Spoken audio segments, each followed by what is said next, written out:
Okay, now we're playing black again. That's fine. Eagle, W12. Okay, let's play another Sicilian. Yeah, knight f3, knight c6. But something tells me we might face a non-knight f3 move, of which there are many. Okay, d4. So Smith-Morra. C takes d4, of course. Okay, queen takes d4. So that's not a terrible move, but it's obviously not a good move either. This type of play makes more sense against e5. There, it's called the center game, and the center game actually is legit. But against the Sicilian, this is really just a very poor line because it loses a bunch of tempi. It loses a bunch of tempi. Why does it lose a bunch of tempi? Because you're basically playing a Scandi with white, and Scandi is bad enough to want to play it with both colors. We, of course, play knight c6 to attack the queen. Now, we should start with knight c6, right? That's not going to hurt. Queen a4. So white is kind of almost literally playing a Scandi with colors reversed, with the pawn already on e4. Now here, black has a gazillion ways to set up their pieces. Like, we can do a bunch of different stuff. But one thing that you'll notice is that I like to play consistent with the spirit of whatever line I would play against, let's say, the open Sicilian, right? So if you're a dragon player, then you might prefer to play g6 in this position. If you are a Taimanov player or a Sveshnikov player, you might prefer to play e6. If you're a Naidorf player, you might like to play d6, right? And all three of those moves are totally valid. e6, d6, g6, even a6 to prepare some b5 nonsense. Looks pretty interesting. But because we are accelerated dragon players in the context of this speedrun, we are going to stick to the fianchetto setup when possible, right? There are some situations when it is objectively a better idea to, let's say, push e6. But this is not one of them. I don't see a downside to fianchettoing the bishop. Bishop d2. A classic idea. The bishop is heading for c3, but that's not going to end up being all that effective. We can proceed with the fianchetto. And against bishop c3, of course, we most certainly do not want to trade bishops. That would be a bad idea. What we also don't want to do, and actually our opponent might play knight c3, but okay, c3. Well, that really is just, I mean, that's just a conceptually bad move because it doesn't develop a piece and it actually self-restricts his knight, his or her knight. And it's, I mean, at this point, white's lack of development, it has reached alarming proportions. But that doesn't mean our play changes in any appreciable way. We just continue developing our pieces normally, right? We just continue developing our pieces normally. And you know, if you have a good sense for the position, you will notice that at some point we should consider pushing d5 in order to open up the center. But doing so now, I think, is a little bit premature. It's not a bad move. You can play d5 now, but after ed5, I don't want to do the same thing that white was doing and get our queen out a little too early. So what should we do? Well, we should continue our development. Well, how should we continue our development? By getting this knight out and putting it on f6. Now, you might say, well, I've been watching the speedrun diligently. Didn't you just say that in such situations, it's a good idea to play e6 and knight e7 in order to not obstruct the dark squared bishop, right? And this is a good example of proper use of comparison, right? This is actually a different type of situation, right? Why is this different? Well, our bishop on g7 is no longer like the center of the universe. Right now, the center of the universe is getting our pieces out quickly and then quickly opening up the center. And in the context of that, it matters a lot less where we put our knight, and it matters more the speed of our development. So simply put, e6, knight e7 takes two moves, and with the center being a little bit more open, the weakness of the d6 square is a little bit more concerning. Does that make sense? Whereas knight f6 is efficient and it's active, and it puts pressure on the e4 pawn. I still think it's too early to play d5. What should we do first? What's a move that we should just throw in? We're not going to regret it for sure if we play this move. What am I talking about? Of course we should castle. We should just tuck our king to safety. White is still nowhere near completing their development. So we definitely have another development move to burn.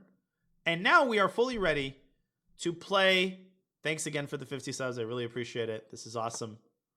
Okay, e5. Well, white is doing our bidding for us. This is a move that we, you know, this is the move I dreamed of seeing, because white is totally unequipped to deal with. White is overextending himself. and he's got no pieces out. So e5 is just, the train has left the tracks a long time ago, but where should our knight go? Classic kind of scenario, right? When a pawn is pushed, generally a square is going to be opened up. Just mathematically, that's true by definition. And you should always be aware of what that square is and whether you can occupy it. So knight h5 is good. Knight h5 is good, but I don't see a reason to not play in the center. Why not knight d5? Right? Let's keep our pieces centralized when possible. Just abiding by principles. Of course, knight h5 is also perfectly fine. Yeah, not always to the center, but in this case, I like the idea of keeping our knight nicely centralized. Although, what's interesting is that knight h5 does have one advantage over knight d5, which I will explain after the game. Queen e4. Our opponent continues to derail.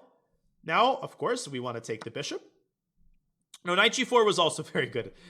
Actually, technically, knight g4 might even be the best move because it guarantees the win of the e5 pawn. After knight g4, we have 3 attackers and only 1 defender. Now, what should we take the e5 pawn with? And this is, I think, a good question to really test your understanding in general.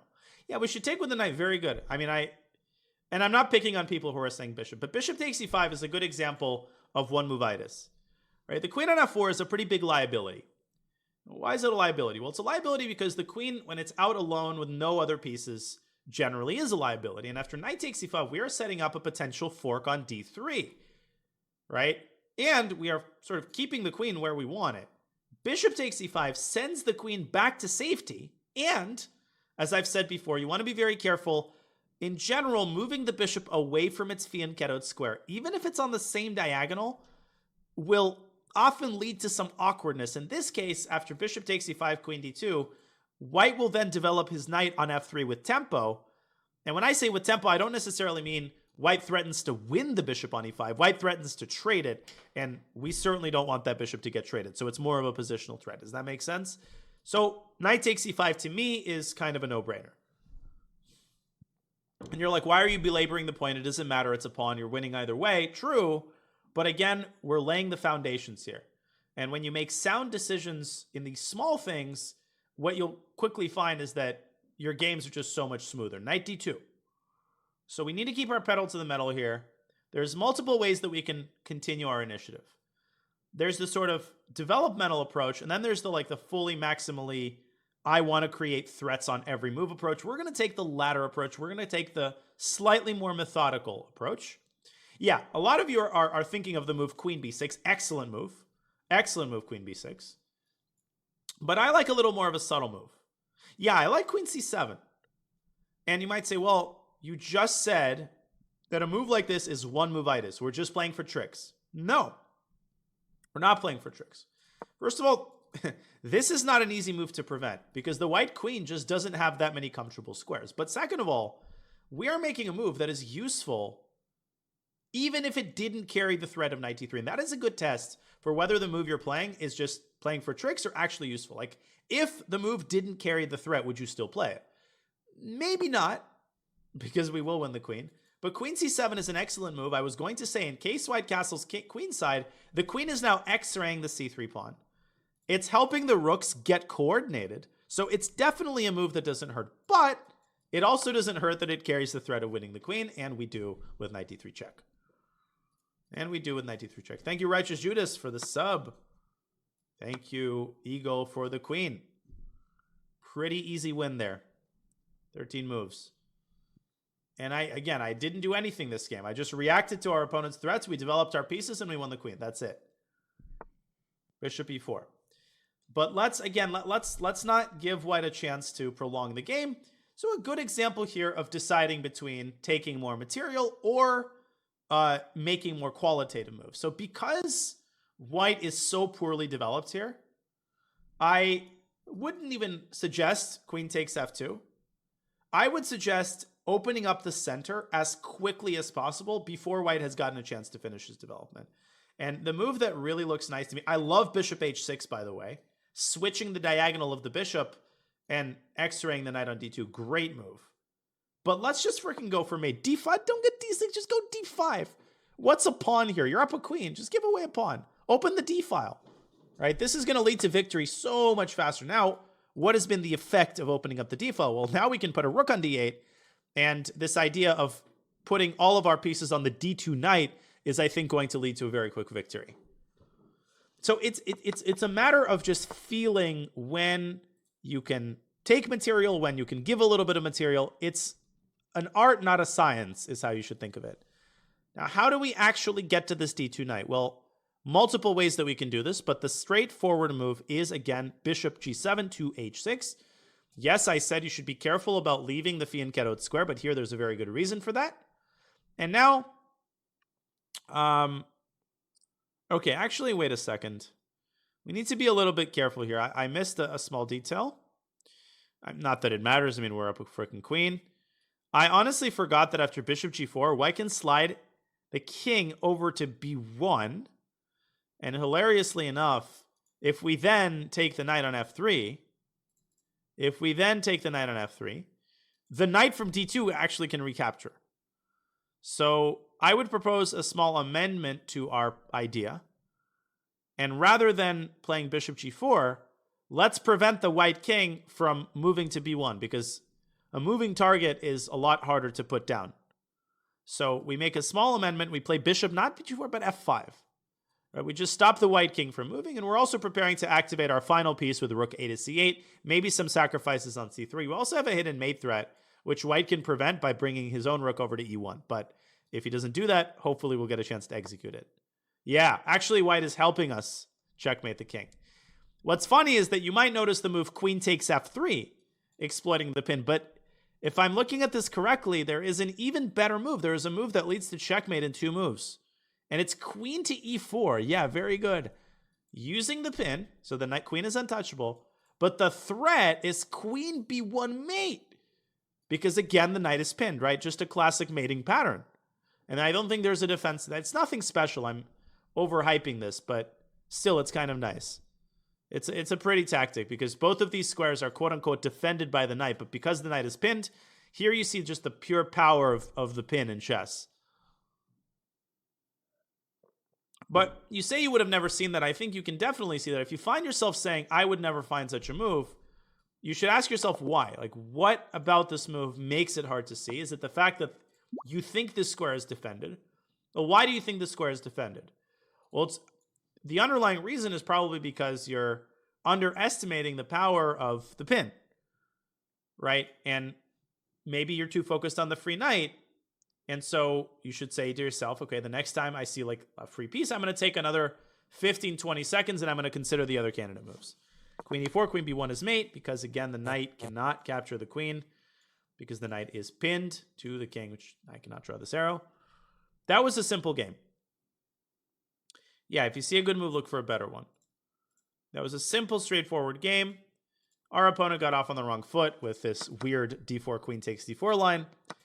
Now, to clarify what I said earlier, against d5, d4 is a legitimate move. This is the center game. And if you run a search, you'll see that even a lot of top GMs have played the center game. It's an offbeat opening, right? It's a second-rate opening, but it's much more legit than against the Sicilian. And I can go into why that is, what the difference is. But just you can just take my word for it. Like, usually the queen drops back to e3, actually. So, yeah, against the Sicilian, this just makes much less sense. This is like a D tier opening. I think that probably white should keep the queen in the center. I think queen a4 is another inaccuracy. Okay, so we played g6. Still, like, if you turn on the engine, you will find that the position is still close to equal. It's not like white is lost because he's played 2 queen moves, right? That's not how chess works. But white has to be very, very accurate in order to keep the balance. And in order to keep the balance, I think white just needs to focus on developing as quickly as possible. White had to go knight f3 and knight c3 and bishop e2, just get the pieces out and castle kingside. And I think here the position is still basically borderline equal. I would probably still take black, but nonetheless, rook d1, the engine is giving bishop d7, and the engine is giving this weird repetition. Queen b3, knight a5, queen b4, knight c6.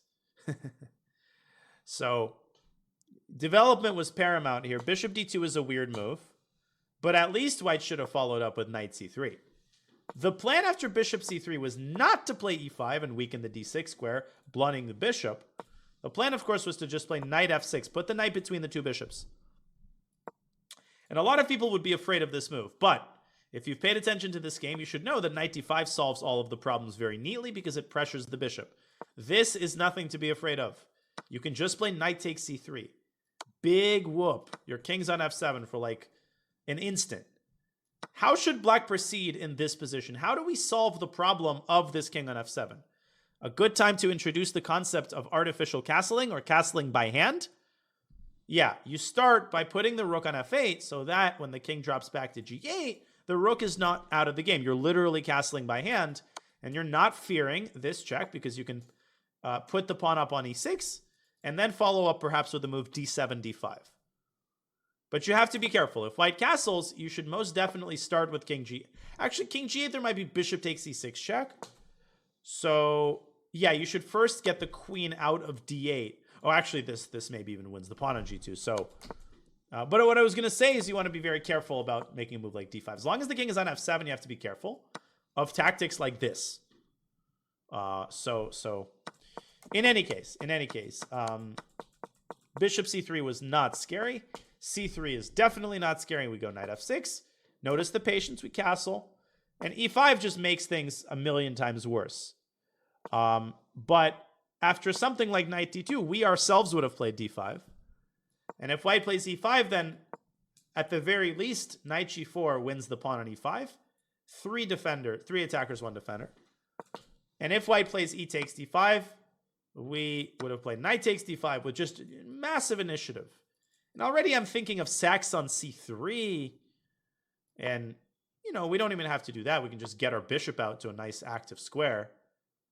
And after something like knight gf3, we can send the e-pawn down the board, e5, e4, e3. And white's position is just totally collapsing here. So that's all it takes, right? These 2 or 3 sloppy moves, and already white is with his back against the wall. But after e5, knight d5, it's just lost, I think. I think it's just borderline lost. White should have gone bishop g3 here. This was maybe the last chance to keep some chances alive. And what's interesting is that knight takes e5 is kind of a blunder. Can anybody spot why knight takes e5 is sort of a semi-blunder? Black is still better after this move, but this essentially loses a piece. So LPDO, right? You have 2 of these undefended pieces on d5 and e5. You might say, okay, well, what about a skewer? What about queen b5? Well, that's not going to cut it because here I can drop the knight back to c7. And the issue is that the bishop defends the other knight. The other knight isn't actually undefended, but you can make it undefended. You start by taking that knight off of the board. And the point is just to make sure that you have these 2. Now these pieces are actually undefended. And you can fork them, right? 2 undefended pieces. You should be thinking about forking. Queen e4. Slide the queen over, attack both at the same time. The knight cannot defend the bishop cannot defend the knight because the knight's on light square. So, in fact, black would be losing here were it not for one counter resource. So let's say you blundered. I think a lot of people playing black in this position would panic and would probably play a move like knight takes c3. Let's at least give up the knight for a pawn. But there is a move that preserves an advantage for black. Right? When you blunder like this, you should try to focus on what your assets are. And black's greatest asset is his lead in development. So we can try to create a major counter threat, not with queen a5. Then queen takes e5, you have no discovery. Come on, you have no discovery. But you're close. Queen b6, only move to keep the advantage. Queen d8 to b6. Attacking the b2 pawn. Can I create a very strong counter threat? Is the question you should be asking yourself often when you've blundered. So for example, queen takes e5, you can already play queen takes b2. And I'm not convinced that black is better here. I think this is complicated. White has 2 pieces for a rook. And white is pretty close to completing the development, but at the very least, this doesn't lose a piece. Does knight b6 before bishop takes e5 work? No, because the queen can move away and simultaneously defend the bishop. That does not work. In any case, queen e4, of course, just loses the game. I mean, once white loses the pawn and drops the bishop, yeah, queen c7 I really like. I think this is a really strong move. Of course, white should have dropped the queen back to g3, and then we could have just claimed the center with d5 and played bishop f5, and black is a pawn up and totally dominating in the center. This is like -4. But of course, knight d3 check just wins the queen. So at this level, unfortunately, players often fold very, very quickly when faced with these types of problems. But a good illustration of just the importance of development. Honestly, you can just see why people are so obsessed with development and why fast, accurate, and active development is so important. If you neglect it, you get burned immediately. And to burn someone who's not developing, all you really need to know is develop your own pieces to active squares and open the center. That's literally all we were planning to do. Our opponent opened the center for us with the move e5. Okay, so again, most of the games we're winning so far, we're doing it by abiding by these general principles to the letter and being tactically alert to potential tactical possibilities, such as, of course, the move queen c7, right? How did I see this move? Well, I noticed that the white queen is incredibly vulnerable. It's all alone. The king is vulnerable. When you've got the combination of these factors, you already start looking at forks and discoveries that you should be primed to do that. And we did it, and we won the queen and won the game. Okay, guys. Hope you enjoyed the games. Stay tuned for more YouTube videos in the speedrun, and I will try to stream tomorrow evening. All right, everybody. Thanks for hanging out today. Have a great start to your weekend, and I'll see you all tomorrow. Bye.